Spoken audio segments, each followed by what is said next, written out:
Hi, this is Avid Bansal. I'm an author and a life coach in conscious living. I have made myself available here with just one simple intention: to spread the right awareness about the phenomena of life that the world calls it manifestation. And here's my heartfelt assurance to you: whatever I share in these summaries will be absolutely faithful to the original intention of Neville's work, free from the distortion, and brought to you in the spirit of depth and clarity.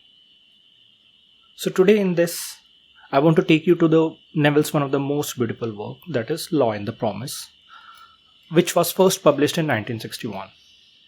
If feeling is the secret, the book was about the foundation of the law, then this book is about evidence.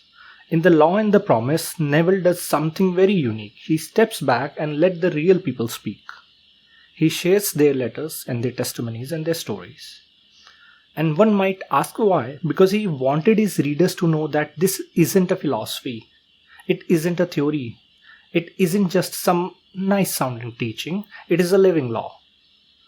One that anyone can use. People from every walk of life, business owners, mothers, students, friends and strangers, wrote to him with the proof that imagination creates reality. So this book is completely both practical and mystical. Practical because it shows you how to change your circumstances through imagination. And mystical because it reminds you of the greater promise that beyond using your own imagination to fix your life, you will one day discover who you are. So basically, this book is divided in two parts, having 14 chapters. The first part talks about the law itself, that imagination creates reality.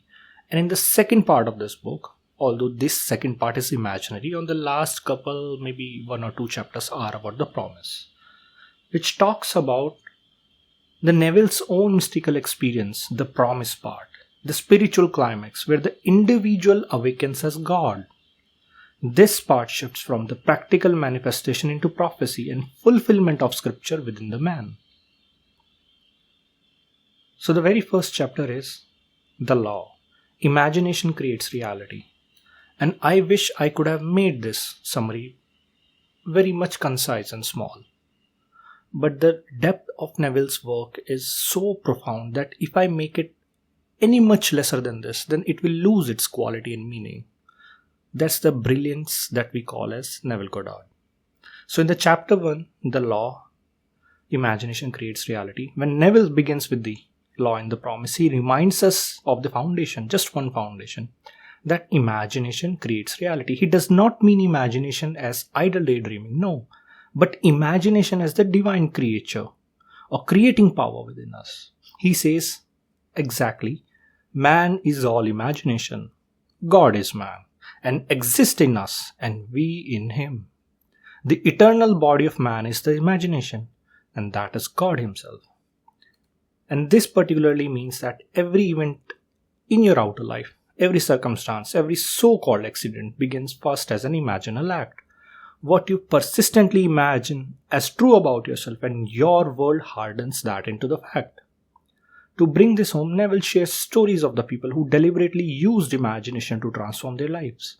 For an instance, a woman who longed enough to move into a better apartment imagined herself walking through the hallway of that new home, touching the furniture, feeling it as it is real, and in time she received exactly the kind of apartment she imagined, even though she had no money, no resources whatsoever to begin with.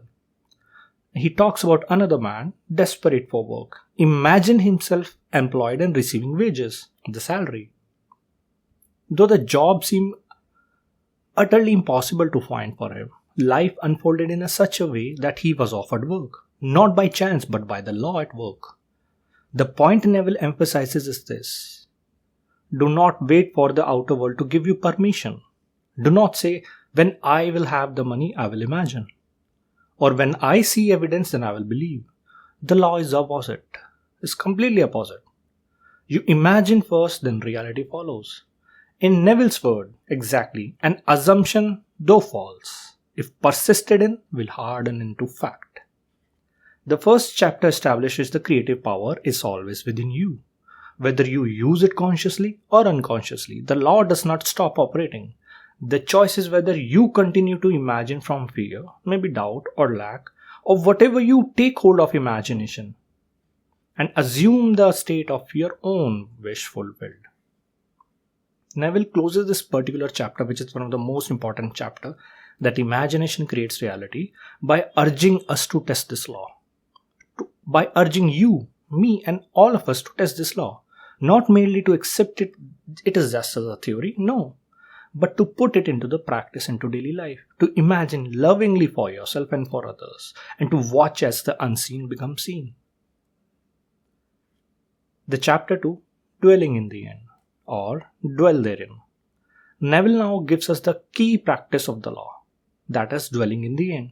Most of us live in the middle. We look at what is happening right now. The bank account, the diagnosis, the rejection. And we make that our own truth. We live in a reaction to appearances. But Neville insists, future is not determined by the past, but exactly what you imagine right now. To live by the law, you must dare to assume the end of your desire as though it were already true and present.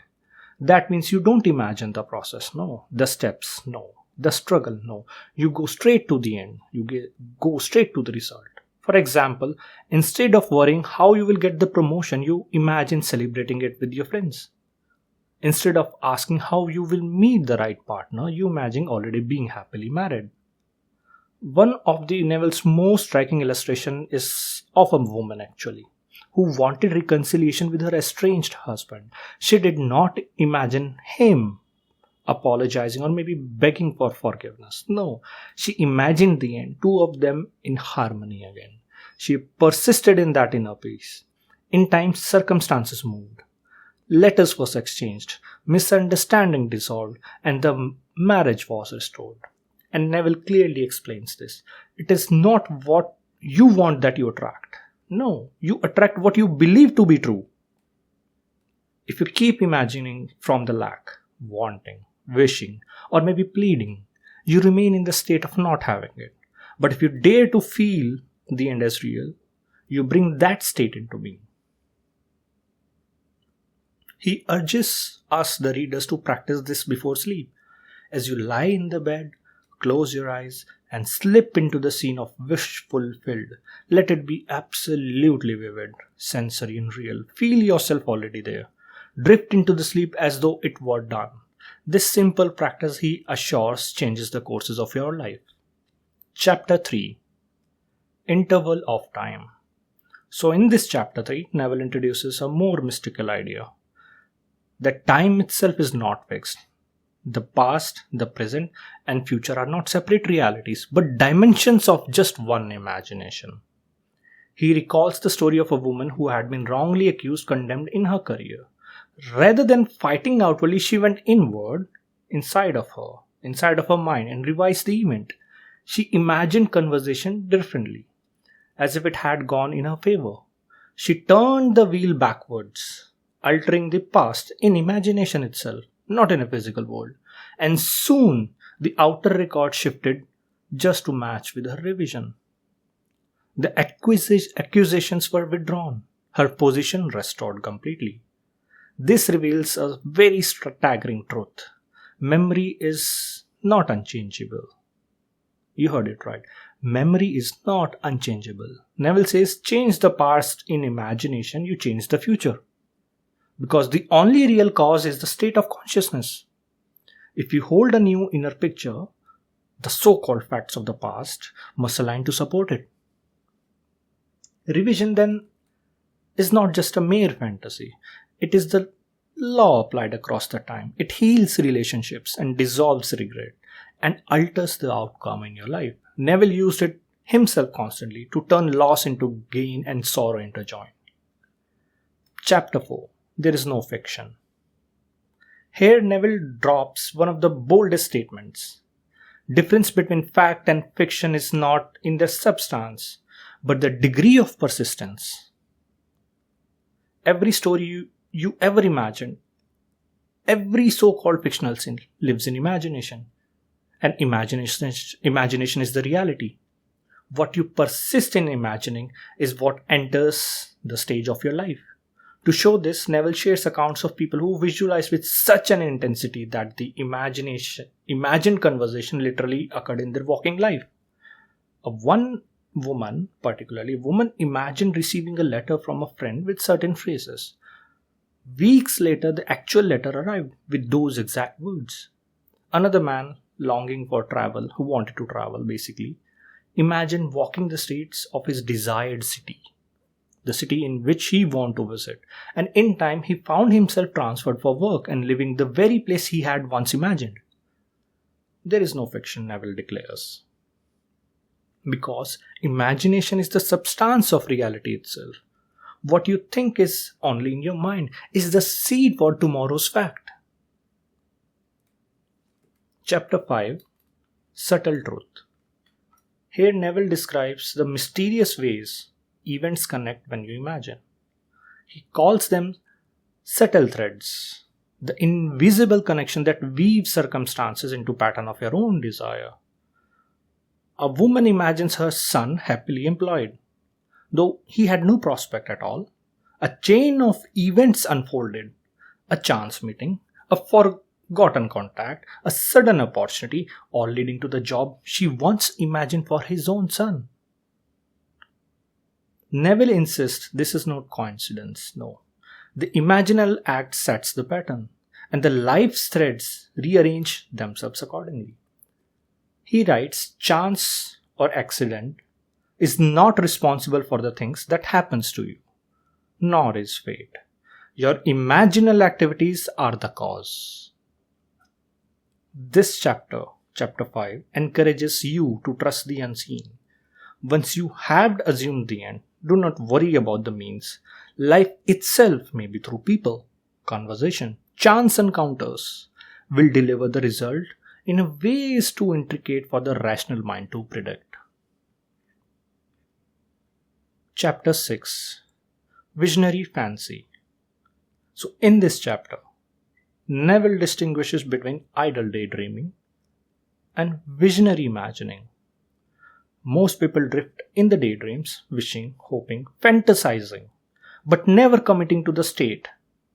And that kind of fancy has no creative power. But when you take imagination seriously, with intensity and conviction, it becomes a vision. Neville exactly says this. Man's visions are the realities of tomorrow. He shares story of the people who imagined in this way and saw their visions harden into fact.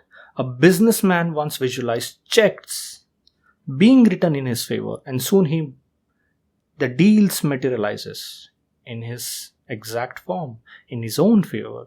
A woman once imagined her estranged friend smiling at her, and the reconciliation happened effortlessly. The message here is simple.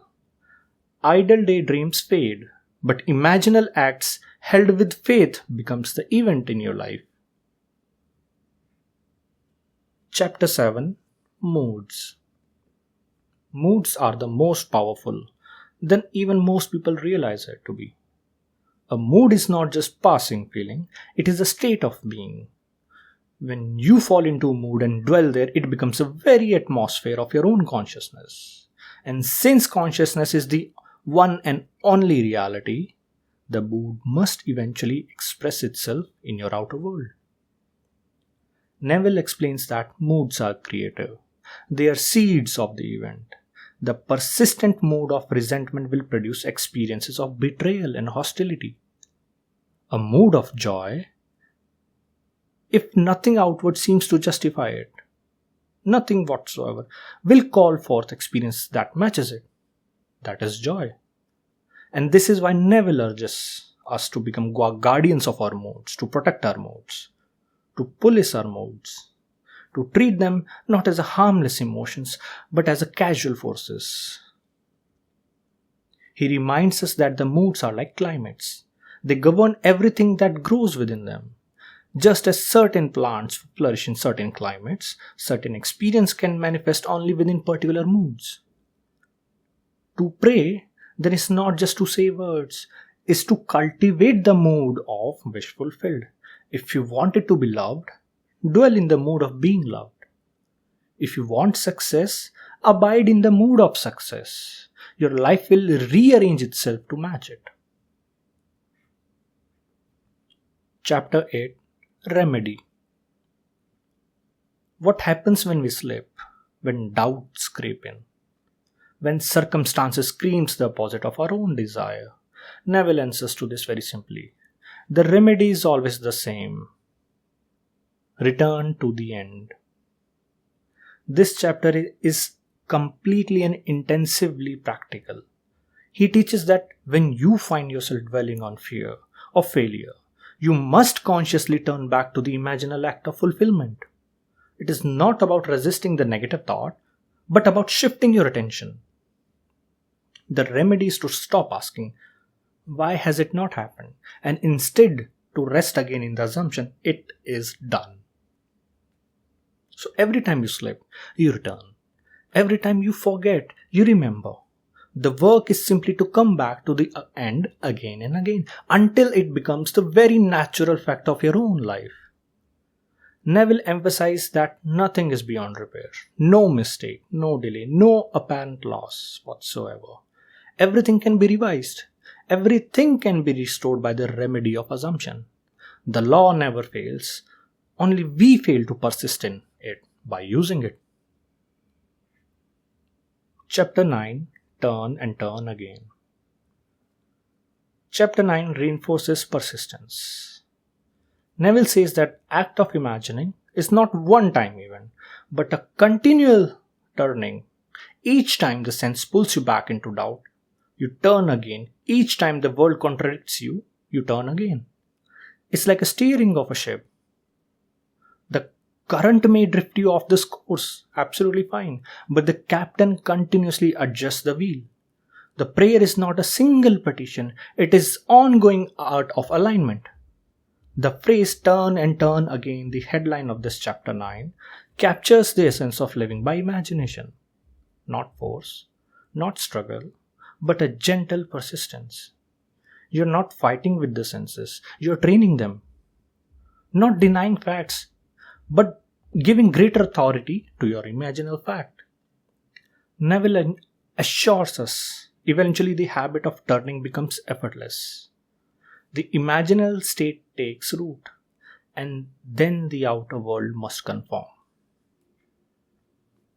Chapter 10. Perilous Season. Here Neville prepares us for the storms of life. He calls these times as perilous seasons. The moment when everything seems against you, when evidence shouts failure, when you feel surrounded by the impossibility itself. These moments are the dangerous, not because they have power over you, no, but because they tempt to abandon your inner conviction. It is precisely in the perilous season that faith is tested. Neville reminds us that the law is the most powerful when circumstances are most hostile. It is one of the most powerful lines. Neville reminds us that the law is most powerful when the circumstances are most hostile. It is easy to believe when the things are flowing smoothly. The true test is to stand firm in the imagination when the storm rages. And that is when your assumption is purified and strengthened. The perilous season is not punishment, it is an invitation. It is life pressuring you to choose. Will you trust appearances? Or will you trust your own imagination? If you hold your state in those seasons, they will pass. And on the other side, the very crisis becomes a proof of your own creative power. Chapter 11. Stand still and see the salvation of the Lord. From this chapter onwards, Neville inclines to the promise part of the book. The true identity of ours. Here Neville echoes the words of Exodus. Stand still and see the salvation of the Lord. The meaning is profound. Stop struggling, stop scheming, stop forcing. The work is inward, not outward. When you assume the end, you must learn to stand still inward, to rest in the knowing that it is done. It is done. The temptation is always to make you something appear outward, to meddle with the circumstances, to anxiously seek signs, but that betrays doubt. Neville teaches that standing still does not mean passivity in life, but inner stillness, a refusal to let fear or maybe impatience drive you. Outwardly, you act as a life leads, but inwardly you lead in the certainty. And in that stillness, the law operates perfectly. The bridge of incidents appears without your own planning. The solution comes without your own forcing. Salvation is revealed not by your struggle, but by your surrender. Chapter 12. Behold, I make all things new. This chapter 12 is about renewable. Neville declares that the old world does not needs to be fixed. It needs to be made new, and this newness comes from the changing external condition. No, it does not comes from that, but from the change of the internal state. When you adopt a new assumption, the world reshapes itself, people act differently, circumstances shift, opportunity appears, not because they have changed independently, because you did. Neville emphasizes that the self is ever creative, no matter how old, how broken, how fixed something seems. It can be remade. Behold, I make all things new. That's the title of this chapter. The creative imagination never runs out of the power. To live this trope particularly is to stop rehearsing the past and start assuming something new about your life. Life becomes an endless renewable source of power, a constant unfolding of fresh expression of the eternal self. Chapter 13. The Evening Glory. Neville gives very special attention to the evening hour. He calls it the evening glory because the last state you fall asleep is the seed that germinates throughout the night. He urges us to guard the doorway of sleep. Instead of ending the day with the complaints and maybe regrets or maybe fears, we should deliberately enter into the state of wish fulfilled.